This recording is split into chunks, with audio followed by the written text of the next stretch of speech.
جلال الدین رومی رحمۃ اللہ علیہ ایک حکایت میں لکھتے ہیں کہ ایک شخص نے سیدنا سلیمان علیہ السلام سے درخواست کی کہ اسے چوپایوں اور پرندوں کی بولی سکھا دیں۔ آپ نے اسے منع کیا، یہ بات خطرناک ہے، وہ اس سے باز رہے، لیکن اس نے اصرار کیا تو حضرت سلیمان علیہ السلام نے اسے کتے اور مرغے کی بولی سکھا دی۔ صبح کے وقت اس کی خادمہ نے دسترخوان جھاڑا تو باسی روٹی کا ٹکڑا گرا۔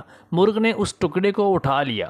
کتا مرغ کے پاس آیا اور اس نے کہا کہ مرغ تو دانہ بھی چگ سکتا ہے اور کتا دانہ کھانے سے عاجز ہے، لہٰذا مرغ وہ روٹی کا ٹکڑا اسے دے دے۔ مرغ نے کتے سے کہا کہ چپ ہو جا، غم نہ کر، آقا کا گھوڑا کل مر جائے گا، تجھے اللہ پیٹ بھر کر کھانا کھلائے گا۔ مالک ان کی بولی سمجھ رہا تھا، اس نے گھوڑا فروخت کر دیا اور اپنے آپ کو نقصان سے بچا لیا۔ دوسرے دن بھی مرغ روٹی لے اڑا اور گھوڑا نہ مرا تو کتے نے مرغ سے شکایت کی کہ وہ جھوٹا ہے اور کتے کو بھوک سے دو چار کر دیا ہے۔ مرغ نے کتے کو تسلی دی کہ گھوڑا مرا تو ہے لیکن دوسرے گھر میں، فکر نہ کر، کل تیرے مالک کا خچر بھی مر جائے گا اور اسے صرف کتے ہی کھا سکیں گے۔ مالک جو ان کی بولی سمجھ رہا تھا، اس نے خچر کو بھی فروخت کر دیا اور دوسرے دن بھی نقصان سے خود کو بچا لیا۔ دوسرے دن خچر کے مرنے کا واقعہ نہ ہوا تو کتے نے مرغ سے سخت شکایت کی کہ تجھے آئندہ کوئی بھی خبر نہیں ہوتی، ڈینگے مارتا رہتا ہے، تو جھوٹا ہے۔ مرغ نے کہا ایسا نہیں، خچر مرا ہے لیکن دوسرے گھر جا کر مر گیا ہے، کل اس کا غلام بھی مار پڑے گا اور جب وہ مرے گا تو یہ کتوں اور مانگنے والوں کو جو روٹیاں کھلائے گا تجھے بھی مل جائے گی۔ مالک نے یہ سنا اور غلام فروخت کر دیا اور دل میں بڑا خوشی ہوا کہ اس نے کتے اور مرغے کی بولی سیکھ کر بڑی دانائی اور حکمت سے کام لیا ہے اور کسی طرح سے 3 نقصان اپنی دانائی سے ٹال دیے ہیں۔ تیسرے دن اس محروم کتے نے مرغ سے شکایت کی، اسے جھوٹا، فریبی اور دغا باز کہا۔ مرغ نے کہا کہ میں اور میری قوم جھوٹ سے سخت دور ہیں، ہم اذان دیتے ہیں تو لوگ نماز پڑھتے ہیں، اگر بے وقت اذان دینے کی عادت ڈال لیں تو ہم ذبح کر دیے جاتے ہیں۔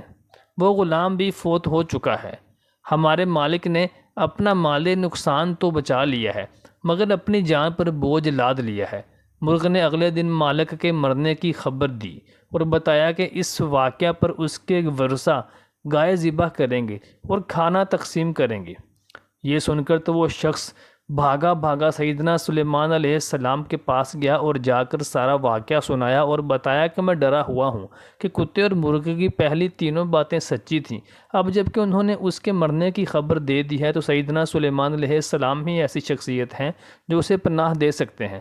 سلیمان علیہ السلام نے اس شخص سے کہا کہ فطرت کا اصول ہے کہ جب اس کی کمان سے تیر نکل جائے تو سلیمان علیہ السلام بھی اسے واپس نہیں کر سکتے۔ ہاں، میں تیرے لیے سلامتی اور ایمان کی دعا ضرور کر سکتا ہوں۔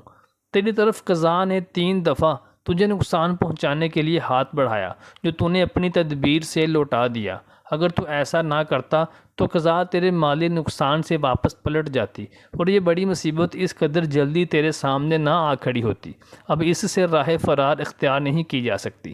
مولانا جلال الدین رومی رحمۃ اللہ علیہ نے رسول اللہ صلی اللہ علیہ وآلہ وسلم کی ایک حدیث کی تفسیر بیان فرمائی جس کا مفہوم یہ ہے کہ اللہ تبارک و تعالیٰ اپنے بندے سے محبت کے باعث بعض اوقات چھوٹی چھوٹی مصیبتیں بڑی مصیبت کا کفارہ بنا کر بھیجتا ہے اور بڑی مصیبت کو اس کے گلے سے ٹال دیتا ہے۔ محترم ساتھیو، صدقہ خیرات کرنا انسان پر واجب اسی لیے کیا گیا ہے تاکہ وہ اپنی جان کا سودا نہ کر سکے۔